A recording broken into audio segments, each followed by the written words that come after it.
Hey out there, this is Friday, October 21st, 2016, and it's just about 10:19 in the morning here in Northern California. And today I'm going to talk about a bunch of different stuff, but first of all, I wanted to backtrack and right here and now apologize to everybody that I've ever offended, dead or alive. I want that off my chest. If I died today, then I want to know that at least I've put it out there. That doesn't mean that everybody I've ever offended, dead or alive, is going to forgive me. But it just means that I am truly sorry, and my intention wasn't to offend anybody, to insult anybody, and that they can forgive me if they want, but they don't have to. Having said that, I am going to try today and in the future, here on out, to guard my tongue very carefully after rereading what the book of James in the Bible talks about in relative to the tongue and the restless evil that it is, and how easily it is for us to go astray in our speech because the things that are in our heart are impure. And like it talks about, fresh streams of water uh, don't put forth both fresh and bitter. It's either one or the other. But when there's a conflict, one has to prevail. And in this case, I want to make it very clear that I want the latter to prevail. I want to be a stream of fresh water coming forth out of my mouth and out of my heart. So, having said that, I want to get into the things that I might have said that, hurt people's feelings. In particular, last week I talked a bit about my dad and some of the skirmishes we had when I was younger. And, he used to like to drink a bit. He didn't drink much later in life, but, the idea of, 14 years old calling my dad a drunken bum, with all these accomplishments under his belt, I mean, he probably felt pretty offended by this punk kid he raised to respect him, saying these things. And in my dad's case, he gets a lot more slack, I think, than the average person. He had a very tough upbringing. When he was 8 years old, his mother died in childbirth, uh, and and he got a rather what I understand to be a mean stepmother in her place, and it was tough. He was brought up during the Depression. He was born in 1928, and he told me that he had to deliver milk and newspapers all day long to get a dime that he had to contribute to the maintenance of the family finances. And things were so rough that when he was 16 years old, he had stole his older brother Daniel's identification so he could join the Merchant Marines. He was probably virtually, practically on the verge of starvation. He basically had a diet consisting of, according to him, Coca-Cola and hot dogs. And later in life, he contracted multiple sclerosis. He attributed that disease directly to the deficient diet he had growing up. But from the Merchant Marines, he made his way into the Marine Corps, and he didn't stay too long in there. I forgot how long exactly, but he had some skirmishes with his, I think it was the staff sergeant that was particularly hard on him, and so I think he belted him once, and I don't think it went too well for him from there on out, so he got out. But my dad really was an exceptional human being, and I think if anybody listened to the last video, I talked quite a bit about him and some of the adventures that he took the entire family on, nearly settling in the Virgin Islands and then from there to England. And he bought an old boat, a fixer-upper, a 25-foot sloop sailboat, and I helped him fix that up. And about 8.5, 9 years old, I guess, and I sailed quite a bit around the Mediterranean. We went through the canals of France, and my mom and sisters were on the boat part of the time when it was safe, but they didn't want to be out on the ocean, and that was strictly with my dad and I, and maybe a crewmate, Timothy, as I remember.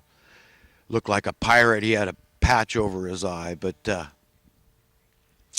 I lived on the island of Malta for a while, almost a year, I guess, and I lived in Ireland, and I've been to many countries: Spain, Italy, and Sicily. But we came back to the United States. We were living in Ireland at the time. It was about 1960. 69, I guess, the winter of 69, we came back to the United States, and we settled in the Santa Cruz Mountains. And we lived in Santa Cruz previously before we left for Europe, but we lived in the town of Felton, where he started Felton's first health food store. That's not exactly true. There was actually a co-op, which comprised of a bunch of what they call hippies, and most people didn't feel too good about shopping at this place because it smelled like, what's that kind of incense out there that's so pungent? That patchouli oil, and of course there was probably a lot of pot smoking in the store and all this. Anti-war type people, basically good down-to-earth people, kind of a breakaway Christianity type group. So I've got nothing against the hippies. I actually have a lot of regard for these kind of people. But some people would call them kind of uber liberal, hyper liberal types. But I don't know that that's altogether true, because these words have been bandied about so much that they don't have a lot of meaning anymore. So, if you sat people down, you might find out that some of these hippie types are actually more conservative than some of the redneck types. But, that's neither here nor there. But anyhow, I did want to apologize for, anybody that I've ever offended. And, that's not the meaning, because it doesn't profit anybody anything to offend anybody. Even Jesus, when he drove the money changers out of the temple by, making a whip and chasing them out and kicking over their tables, he was just, he was offended, so it was a first offense kind of thing, well, I'm offended, and, I've got to offend back to get through, these people's thick skull in order to make my point. And it was offensive that in, this house of worship of God, that these people were out there, selling their doves and changing their money and tricking people and taking them, for a ride and burning them, cheating them. We see the same thing going on today. Things really haven't changed much. So, when it comes to offending an entire industry like the money changing industry, I have no qualms about that. I have no problem with offending an entire industry. And, if you or anybody else, unfortunately, is involved in that industry, that's the breaks, as they say. It's just too darn bad. It falls under that category because there's just too many of these, special interest groups out there that collaborate. And this is the big problem we have, is that it really becomes one big monopolistic hydra. Okay, that's what it is. It really is a bad thing. It's pernicious.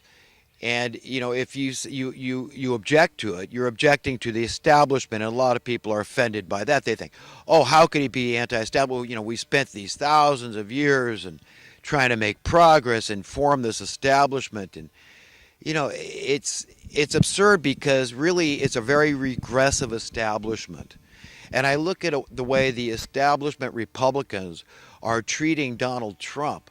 It's so unseemly. It's so unbecoming. It's putrid. It really makes me want to vomit. It's an abomination. And I have no respect, no regard for these establishmentarian Republicans out there that are going to slam Donald Trump, because he's anti-establishment. There was a Freudian slip, because, in particular, this Ted Cruz character has really been a thorn in his side and trying to rally these neocons. These people are just one and the same as these libtards, as they're called, or the Democratic operatives that are really working lockstep with the establishment status quo. The Republican status quo and the Democrat status quo are one and the same basically, and their desire for America is not what's best for America. And America means not we, some of the people, but America means we, all of the people. So you can't say, well, you know what, we're a democratic society, and, because we've hoodwinked and we've propagandized, over 50% of the people to vote a certain way, to think a certain way. And, we successfully did this. We hoodwinked them and tricked them and, deceived them into believing this way, that it is any way, shape, or form okay. Okay, because if your policies, under the pretense of being democratic, they hurt other people, it's not okay. It's not representative of America. It's not representative of the people of America. That's what America is. So, Donald Trump is anti-establishment, and he's a renegade, and he's a threat to these establishmentarians that want to keep going the way they are. And we've got to understand that the main power in America is no longer the POTUS, short for the President of the United States, but indeed it is the chairman of the Federal Reserve Bank, because as we all know, that the politicians are diffident. They are deferring their power to them. They say, well, look, this is the one that's writing the checks. We need to borrow more money, so we need to request that they print more and get those loans. We got to get them collateralized, so we got to sell more bonds. We got to go in debt to the Chinese or any other nation out there. So they are relinquishing their power to this office of the money printing office, but they are the authorities. They are the ones that are validating that. So they are mutually culpable. They're complicit in this destruction of America, the theft of the wealth of a nation, essentially the financial rape of a nation. And we've got to be very, very cognizant, be very leery of these black hats in high places and the perils that they are bringing upon a nation by stealing our wealth, understanding that this is what they want. And the reason is not just because of personal gain, but the reason is because they have an agenda.